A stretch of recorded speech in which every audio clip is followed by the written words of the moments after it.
Tourism opportunities para sa mga senior citizen at fake news tungkol sa Universal Social Pension ating tatalakayin kasama si Dr. Mary Jean P. Loreche, Officer in Charge at Commission Member 4 ng National Commission of Senior Citizens. Dr. Loreche, magandang tanghali po.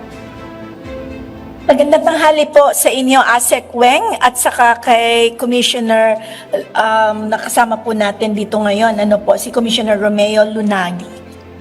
Ma'am, kamakailan po ay nilagdaan ng isang kasunduan sa pagitan ng Department of Tourism at National Commission of Senior Citizen. Ano po yung nilalaman at layunin ng kasunduan na to?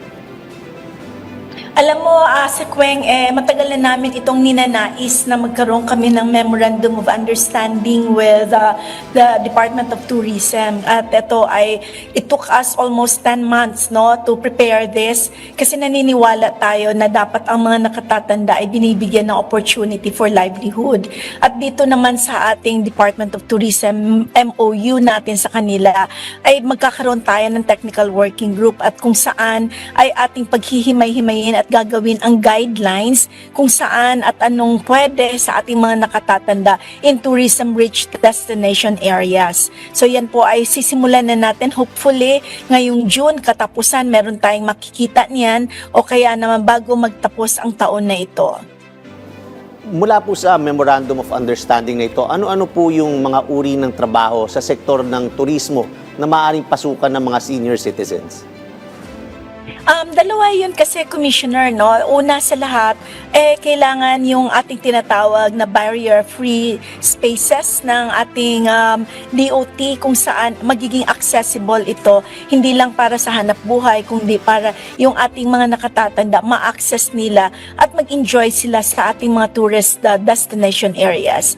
On the other hand, regarding tourism opportunities, titinan po natin yung cultural heritage sites natin. Isa po yan sa siguro pinakamaganda na pwede nating gawin kaagad at pwede din natin sila isali doon sa ating mga tinatawag na mga tour guiding, At kasama din siguro dyan yung ating mga livelihood opportunities kung saan basket weaving o kaya yung mga produkto na meron sila ay maibigay natin doon sa mga tourist spots na yan upang ito ay mabenta natin sa ating mga turista na dadayo sa isang lugar.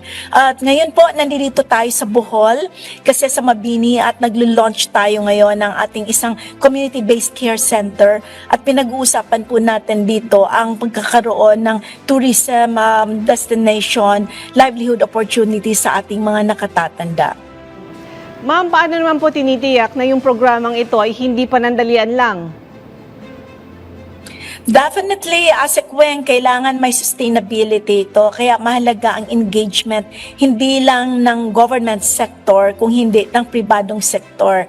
Pag-uusapan natin na kailangan ay dumulog din tayo sa ating mga various chambers of commerce at various organizations ng mga business enterprisers, para sila din ay maging katuwang natin at mabigyan ng pagkakataon ang mga nakatatanda to be rehired after their retirement. Ano naman po yung mga kwalifikasyon upang makasali sa training program ng Department of Tourism para sa mga senior citizens? May medical o physical check-up po bang kailangan upang masigurong fit ang isang aplikante? Napakaganda ng katanungan mo, Commissioner. Ang gagawin po natin, isasaad po natin yan pag natapos namin ang technical working group. Next week, una na pong technical working group meeting ng Taga-National Commission of Senior Citizens at kasama na natin ang Department of Tourism. Isa yan sa ating titingnan sa mga guidelines kung ano-ano ba. But basically, yung nabanggit ko na, tatlo lang naman ang initial na kailangan natin. First is able. Pag sinabi natin able ang isang senior, ay physically, mentally fit siya.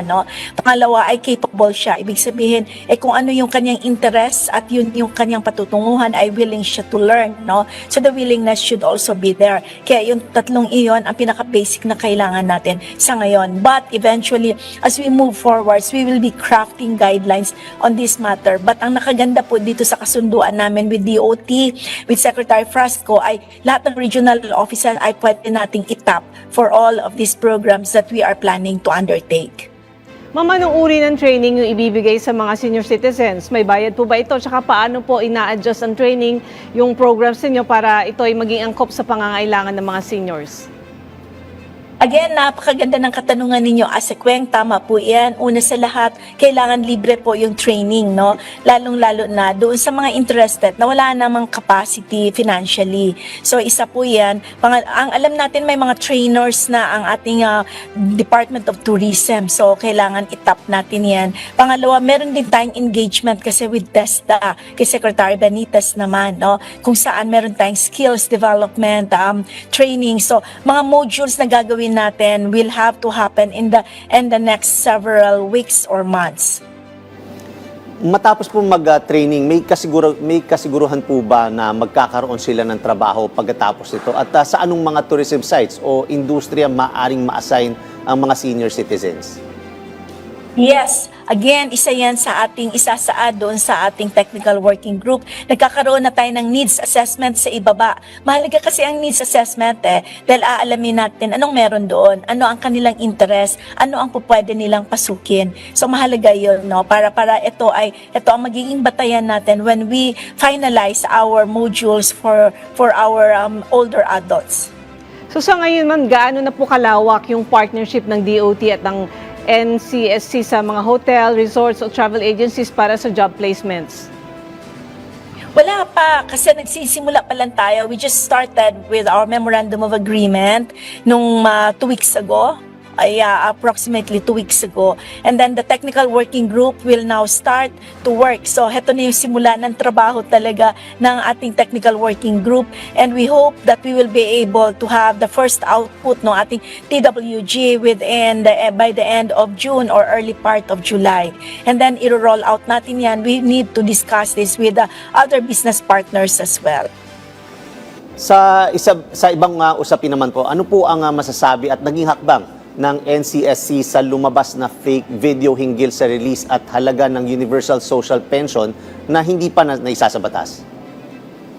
Naku, alam mo, ang dami talagang fake news ngayon, kaya pinapaalalahanan natin ang ating mga nakatatanda. Huwag pong maniniwala unless ito po ang naglabas sa atin ay ang National Commission of Senior Citizens. Kahit nga po yung logo namin, no, ginagaya na nila. Hindi po totoo yan. Ang 1,000 na social indigency program na sustento o ayuda ay nasa Department of Social Welfare and Development pa po yan.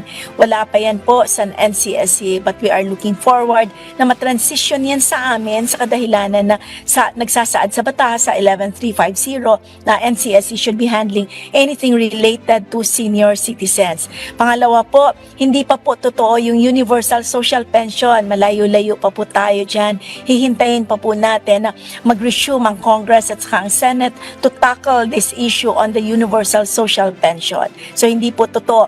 Ang totoo, subalit ang totoo ngayon ay yung ating binibigay na expanded centenarian cash gift. So ma'am, saan po maaaring dumulog ang senior citizens ng bansa para sa kanilang inquiries at maging mga tanong sa mga kasalukuyang programa ng NCSC?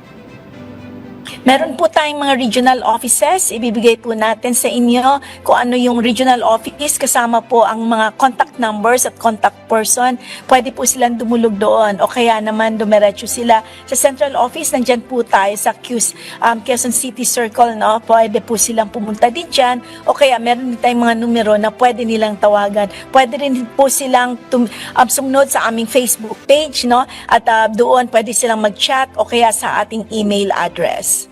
Okay ma'am, panghuli, mensahe niyo na lang po sa ating mga senior citizens na nabanggit niyo kasi sila yung mga nakababad din sa kanilang mga gadget at sinasabi niyo nga kanina maraming fake news, so ano po yung gusto niyong i-remind bukod po doon sa mga fake news na lumalabas ngayon dahil minsan nasi-share pa nila ito?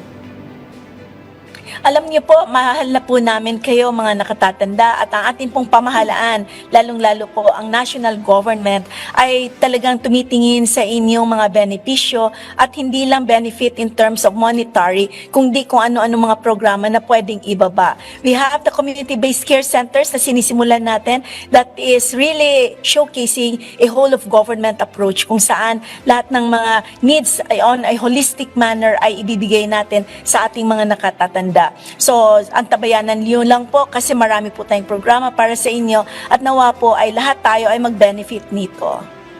Maraming salamat po sa inyong oras, Dr. Mary Jean P. Loreche, Officer in Charge at Commission Member 4 ng National Commission of Senior Citizens. Thank you.